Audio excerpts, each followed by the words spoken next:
Good morning class, welcome to Daffodils online classes. कैसे हो आप लोग? आई होप यू आप लोग अच्छे होंगे। पढ़ाई भी साथ के साथ आप लोग का चल रहा होगा। वर्ड मीनिंग्स वगैरह कोई भी आपको प्रॉब्लम होगी वो भी आपकी सॉर्ट आउट हो रही होगी, ठीक है। और आप लोग टॉपिक कंटेंट जो भी आपको सब्जेक्ट का प्रोवाइड हो रहा है वो आप अच्छे से समझ रहे होंगे। ओके, तो नेक्स्ट टॉपिक चालू करें अपने कल से आगे से।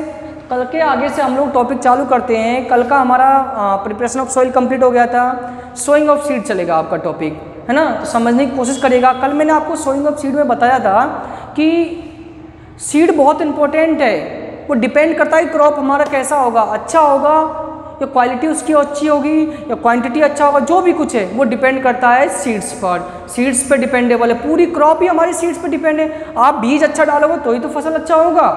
अरे बीज ही हमारा खराब है, बीज ही क्वालिटी का अच्छा नहीं है तो फसल कहाँ से अच्छा होगा। तो आप लोग पेज नंबर 10 निकालिएगा सभी स्टूडेंट्स। और मैं टॉपिक आगे से चालू कर रहा हूँ। ऊपर से 4th लाइन क्रॉप से पढ़िएगा। क्रॉप से मैं पढ़ा रहा हूँ। कल मैंने आपको 5th पॉइंट पढ़ा दिए थे। पेज नंबर 10 ऊपर से 4th लाइन सुनिएगा। Crop like wheat and rice are not grown in row.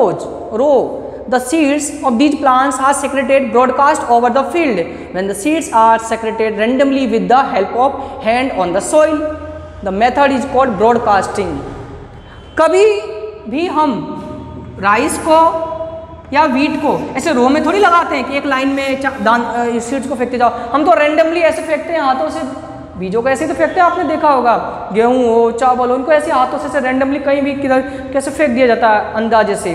तो इस प्रोसेस को हम ब्रॉडकास्टिंग कहते हैं। In this method seeds are sown manually spread in the entire field with non uniform of row, no prepare spacing and not in proper depth in the soil. लेकिन इस तरीके में एक दिक्कत आती है, हम लोग बीजों को हाथ से ऐसे फेंक देते हैं। कहीं पे ज़्यादा सीड्स चला गया, कहीं पे कम सीड्स गया, कहीं पे कम डिपेट में गया, कहीं पे ज़्यादा डिपेट में चला गया। एक यूनिफॉर्म फॉर्म में नहीं जाता है, मतलब समान रूप से सीड्स सभी जगह नहीं पहुंच पाते हैं। नॉन यूनिफॉर्म में कहीं पे ज़्यादा कहीं पे कम, न एक रोज में एक लाइन से सीधे नहीं लगते हैं। तो प्रॉब्लम इस तरह की हमें समस्याओं का सामना करना पड़ता है। तो इसके लिए क्या होगा? Drill sowing and driving making small holes in the grounds of seeds are better method of sowing the seeds. Once the seed are put in just the holes, they are then covered with the soil. This saves time and labor and prevents the damage of seeds by birds. अब इसके लिए देखा होगा आप diagram में देख सकते हो 1.6 डायग्राम। ऊपर से फनल में सीड्स को डाला जाता है पाइप्स के द्वारा, वो अलग अलग होल्स से निकलता है सीड्स। जैसे जैसे ट्रैक्टर आगे जाएगा वो सीड्स एक रो में निकलता हुआ जाएगा।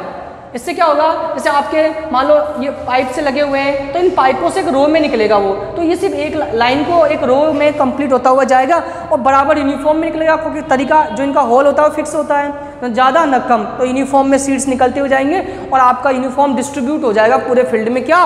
सीड्स। इससे टाइम की भी बचत होगी, सब चीज़ों का बचत होगा आपका। पहले आप 2 दिन 3 दिन में बीज सीड्स पूरे कर, अब ट्रैक्टर के द्वारा आप तुरंत कम समय में आप पूरे फील्ड में पूरे खेत में सीड्स को सीक्रेट कर सकते हो। A simple seed drill has a long pipe with a funnel at the top. It is tied to the plow. Some seeds drill have a common funnel with 5-6 pipes. Seeds are put in the funnel and distributed through pipes in row attached to the pipe. To the plow. Seeds drill may be driven by animals or tractor. A drill ensure first the seeds are properly spaced and the seeds go into the soil up to the right depth. इसमें आपको information दिया गया seed drill के बारे में कि इसमें एक फनल होता है ऊपर की तरफ और एक जिसको प्लाउ हलों से कनेक्ट कर दिया जाता है, ट्रैक्टर से कनेक्ट कर दिया जाता है। नीचे की तरफ 5 से 6 पाइप्स होते हैं जिनमें बीज सीड्स को डाला जाता है और वो यूनिफॉर्म में एक समान रूप से डिस्ट्रीब्यूट करता हुआ जाएगा। 2 बातों का ध्यान रखना पड़ता है हमें सीड ड्रिल करते समय, सीड की सोइंग करते समय। एक तो ये कि हर सीड्स के बीच में प्रॉपर स्पेस हो। दूसरी बात वो सॉइल में डिपेट एक सर्टेन एक राइट डिपेट निश्चित गहराई तक पहुंचे, ज़्यादा अंदर भी नहीं चला जाए ज़्यादा ऊपर भी नहीं रह जाए। दोनों में हमें समस्याएं आ सकती है, तो इसका प्रॉपर हमें ध्यान रखना पड़ता है। Seed of rice and many vegetables are not sown directly in the soil in seeded. They are first sown in a small plot or nursery or allowed grow into small plants called seedling. चावल या कई तरह के सब्जियां होती है, इनको directly not sown directly in the soil, सीधे मिट्टी में नहीं बोया जाता है। सबसे पहले इसे छोटे से जगह पर नर्सरी के रूप में बोया जाता है, छोटे छोटे पौधे उगते हैं, फिर इनको उखाड़ कर किसी दूसरी जगह जहाँ भी हम फील्ड करना, जहाँ भी फसल करना चाह रहे हैं वहाँ पर इनको लगाया जाता है। Healthy seedling in the picked out and transfer to the field, this is called transplanting. इस प्रोसेस को यानी प्लांट्स को नीचे से जमीन में से उखाड़कर, नर्सरी को उखाड़कर दूसरी जगह पर ले जाना ही ट्रांसप्लांटिंग कहलाता है। ट्रांसप्लांटिंग दस help in selecting healthily seedling, increasing crop yields. उसमें हम क्या करते हैं, जो अच्छी जो स्वस्थ फसल होती है, जो जिसमें किसी प्रकार का रोग नहीं होता, उन्हीं को हम लेते हैं। Seeds and seedling must not be placed too close to one another, otherwise they not receive sufficient sunlight, water and nutrients, proper spacing and prevent wastage of space in the field। एक तो इनको proper space ध्यान रखना पड़ता है, एक ही जगह पर नहीं लगाया जाता है। इससे क्या मान लो न्यूट्रिएंट्स मतलब इतने से स्पेस में आप बहुत सारे प्लांट्स लगा दोगे तो क्या हो जाएगा, जगह तो कम है, न्यूट्रिएंट्स कम मिलेगा हर प्लांट्स को। यदि आप इतने से स्पेस में मान लो 100 पौधे लगा रहे हो, आप प्लांट्स लगा रहे हो, आप 10 लगाओगे 50 लगाओगे तो क्या हो जाएगा, उसको न्यूट्रिएंट्स ज़्यादा मिलेगा। अब 100 लगा दो क्या हो जाएगा, न्यूट्रिएंट्स सबको कम मिलेगा, तो अच्छी तरीके से हेल्थली नहीं रहेगा वो plants. Thus these aspects are automatically regulated when a seed drill is used, इसलिए हम सीड ड्रिल का यूज लेते हैं। तो आपका ये टॉपिक कंप्लीट हुआ सोइंग ऑफ सीड्स। तो बेटा मैं अगला टॉपिक भी आज से चालू कर देता हूँ, application manure and fertilizer. Manure and fertilizer आपको इसके बारे में पहले भी वीडियो लेक्चर प्रोवाइड करा चुका हूँ, स्पेशली मैंने इस पर एक वीडियो लेक्चर बनाया था जो आपने देखा भी होगा, आई होप मैं उम्मीद करता हूँ, और आपने समझा भी होगा। मैन्योर फर्टिलाइजर यदि मैं हिंदी अर्थ पे जाऊँ तो मैन्योर मीन्स होता है खाद, फर्टिलाइजर मीन्स उर्वरक। देखो प्रिपरेशन ऑफ सॉइल हम लोगों ने कर लिया, सोइंग ऑफ सीड हम लोगों ने कर लिया, अगला काम क्या है, खाद भी तो देंगे हम उसमें, तो वही काम करना है, application of manures and fertiliser.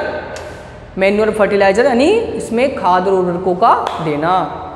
Crop plants obtain their requirement of mineral nutrients from the soil.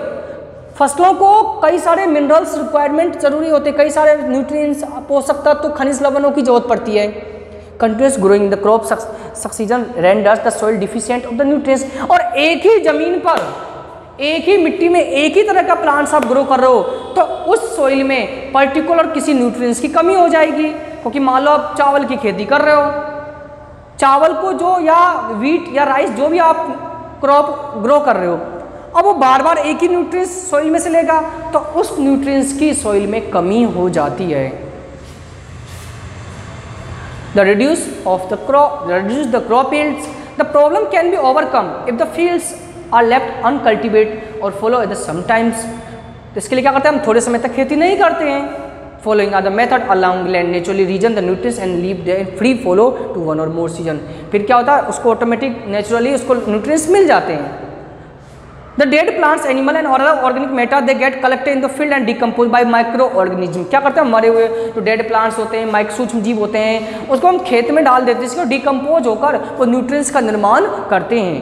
Therefore the nutrients are returned, next पे जाइएगा, टू द सोइल। दोबारा उन प्लांट्स, उन सोइल को वापस से न्यूट्रिएंट्स मिल जाते हैं।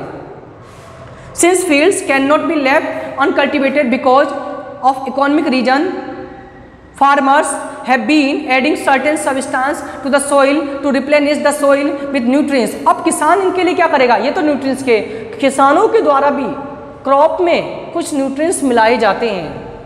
And another method to overcome the problem of the soil deficiency is called mixed cropping.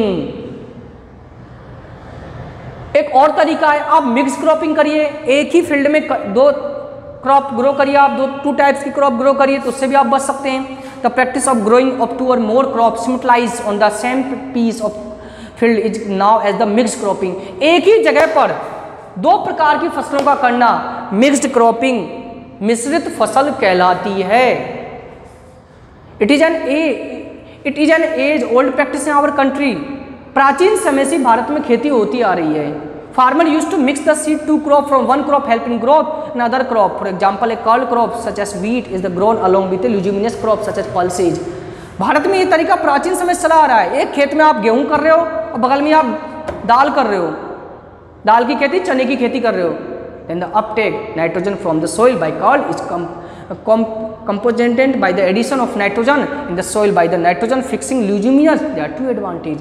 अब क्या होगा, एक ही फील्ड में आप वीट भी ग्रो कर रहे हो, ग्रेम एंड चने भी उगा रहे हो, तो मैंने एक चीज़ आपको बताया, ल्यूजिमिनस प्लांट्स जो होते हैं फलीदार पौधे, वो सीधे ही एटमॉस्फेयर से नाइट्रोजन गैस लेते हैं, और ये नाइट्रोजन लेते हैं, और नाइट्रोजन सॉइल के लिए बहुत इंपॉर्टेंट रहता है, प्लांट्स के लिए बहुत इंपॉर्टेंट रहता है। तो चना क्या करेगा, ग्राम वो नाइट्रोजन लेगा और वीट उसको लेगा, जिससे क्या होगा, दो फायदे हो गए हमारे, किसी भी न्यूट्रिएंट्स की कमी नहीं होगी हमारे क्या नाम सॉइल में, मिट्टी में।